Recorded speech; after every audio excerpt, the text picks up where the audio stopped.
اور پتہ ہے اس حدیث کا کنسپٹ جو ہے، اس کا بیک گراؤنڈ آپ سمجھ لیجیے۔ حضرت علی کو اللہ کے رسول صلی اللہ علیہ وسلم نے حج پہ جانے سے پہلے، ابھی آپ نے حج کا ارادہ نہیں فرمایا تھا، 300 لوگوں کا لشکر لے کر کے یمن روانہ کر دیا تھا۔ حضرت علی مدینے میں موجود نہیں ہے، اللہ کے رسول صلی اللہ علیہ وسلم اعلان کر دیتے ہیں میں اس سال حج پہ جانے والا ہوں۔ صحابہ تیاریاں مکمل کرتے، بڑی تعداد میں لوگ اللہ کے رسول صلی اللہ علیہ وسلم کے ساتھ حج کرنے کی سعادت حاصل کرنے کے لیے بےقرار ہوتے ہیں۔ اللہ کے رسول صلی اللہ علیہ وسلم مدینے سے نکلتے ہیں اور مکہ جاتے ہیں۔ ادھر سے حضرت علی فاتح ہو کر کے غنیمت کا مال لے کر کے جب مکے سے قریب پہنچتے ہیں، آپ کو بتایا جاتا ہے کہ اللہ کے رسول صلی اللہ علیہ وسلم مکہ پہنچ چکے ہیں۔ حضرت علی بے قرار ہو جاتے ہیں، میں بھی یہ سعادت حاصل کرنا چاہتا ہوں۔ حج قران کی نیت جو نبی کی کہنے لگے حضرت علی، پیارے نبی صلی اللہ علیہ وسلم نے جو نیت کی ہے وہی نیت میری بھی رہے گی۔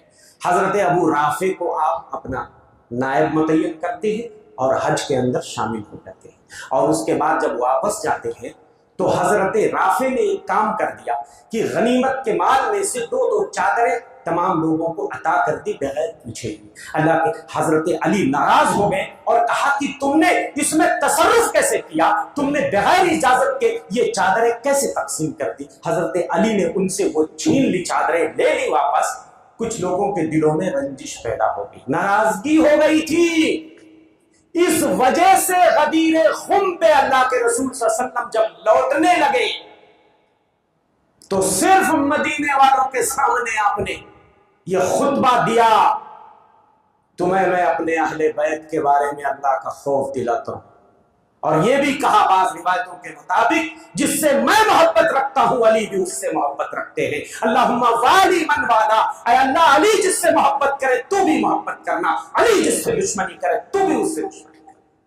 یہ رنجش دور کرنے کے لیے کہ تم لوگوں کے دلوں میں جو رنجش آ گئی ہے اسے نکال دو، گویا پیچھے جو کچھ ہو چکا تھا اس کو دور کرنے کے لیے، آگے کوئی عہدہ دینے کے لیے اللہ کے رسول نے خطبہ نہیں دیا تھا کہ آگے علی رضی اللہ عنہ خلیفہ بننے والے ہیں بلا فصل میرے بعد، ایسا کوئی معاملہ ہی نہیں تھا۔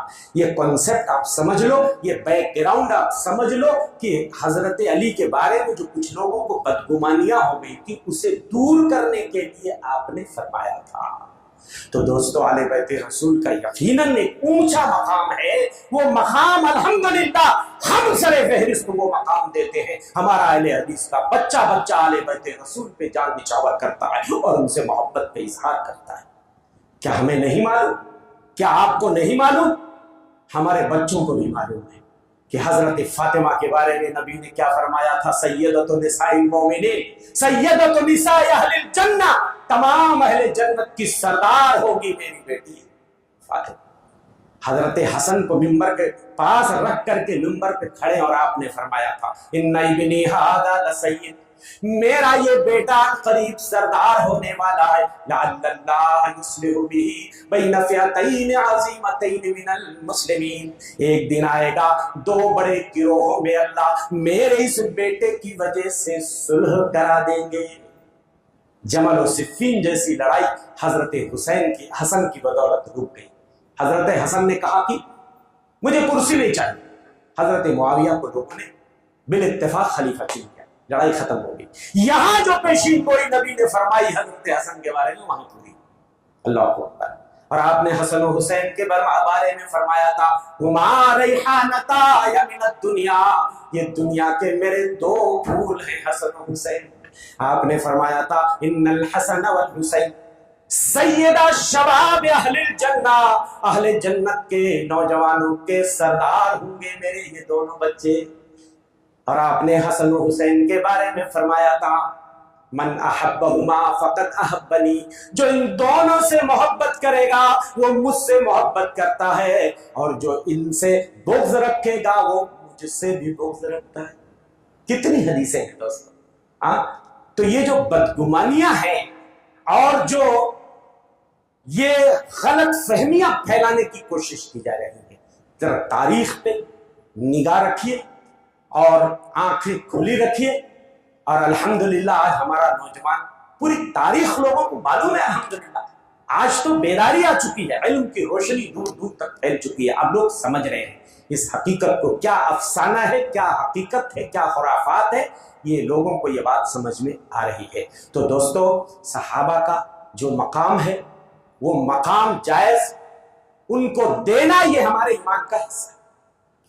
کتنے بدقسمت ہیں وہ لوگ جو صحابہ کرام پہ لان تان کرتے ہیں، زبان تان تراز کرتے ہیں، اور جو لوگ صحابہ کی عظمت کی دھجیاں بکھیرتے ہیں۔ تبرے کی مجلس اسی محرم کے مہینے میں منعقد کی جاتی ہے، برات کا اظہار کیا جاتا ہے، شیخین ابو بکر عمر کو گالیاں بھر بھر کی گالیاں دی جاتی ہیں۔ میرے بھائیو، اللہ ہدایت دے ایسے ٹولے کو، اور اللہ دین کی صحیح سمجھ سب کو عطا فرمائے۔ تو اللہ سے دعا ہے کہ مولا ہم تمام بھائیوں کے دلوں میں اللہ صحابہ کرام کی محبت، آل بیت رسول صلی اللہ علیہ وسلم کی محبت کوٹ کوٹ کے بھر دے۔ اللہ ہمیں صحابہ کرام کے نقش قدم پہ چلنے کی اللہ ہمیں توفیق عنایت فرمائے۔ صحابہ کرام کے اخلاق، ان کے طور طریقے، زندگی کیسے، رہن سہن، کھانا پینا، اٹھنا بیٹھنا، دوستو ایک ایک چیز صحابہ کرام نے پیارے نبی سے جو سیکھا تھا اسی کے وہ آئینہ دار تھے، اور امت کو ویسے ہی انہوں نے بلا کم و کاست وہ چیزیں پہنچا دی ہیں۔ اب ضرورت ہے کہ ہم سچائی کو دنیا کے سامنے لائیں اور بتائیں۔ اللہ تعالیٰ ہم سب کو توفیق بخشے۔ اللہ سے دعا ہے کہ مولا جن بھائیوں نے آج کی یہ مجلس منعقد کی ہے اور جن کی کوششوں سے اس طرح کی مجلسیں ہوتی رہتی ہیں، اللہ تعالیٰ مسجد کے ذمہ داران اور ہمارے عزیزان بلال مدنی اور جنید مدنی اور یہاں کی انتظامیہ کمیٹی، سارے مصلیان کا میں شکر گزار ہوں۔ آپ نے اپنا وقت نکالا اور کچھ دیر اللہ کے گھر میں بیٹھے۔ اللہ تعالیٰ ہم سب کی اس حاضری کو قبول فرمائے اور ہمارے اس بیٹھنے کو اللہ قبول فرما کر ہماری مغفرت اور بخشش کا ذریعہ بنائے۔ آمین وما توفیق الا باللہ وصلی اللہ علی نبینا محمد۔ السلام علیکم ورحمۃ اللہ وبرکاتہ۔